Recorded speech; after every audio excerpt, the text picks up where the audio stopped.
Inputs and outputs of the information security strategy. Inputs are going to be dictated by management. Chief Information Security Officer, Chief Financial Officer, the Information Systems Security Group, or other senior management. You got business drivers and objectives, what you want to accomplish. These are going to set what you need. If you want to sell stuff, you got to make sure that the processes follow so the stuff gets shipped. Current state of information security. If it's great, you're going to be maintaining it, improving it. If it's bad, you're going to be fixing it. Current business processes, you're going to review them. Make sure that they are effective. Make sure that you can monitor them. You may need to modify those business processes so you can manage them. Generally, we're shifting IT to work with business processes. Occasionally, the business processes do need to be modified, though. They're not sacrosanct. It's not like they can't be touched, but that's only when you can't help it. Current risk assessment analysis.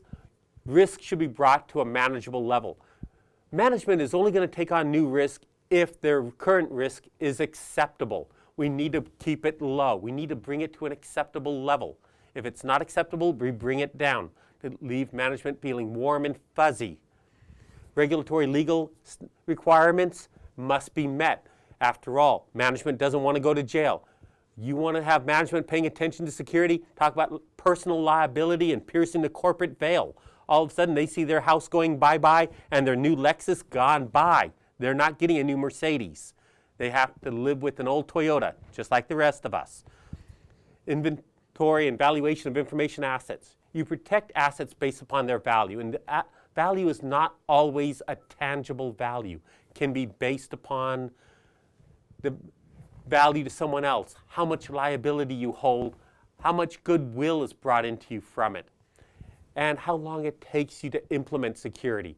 You may decide to forego it if it takes too long to be practical or costs too much.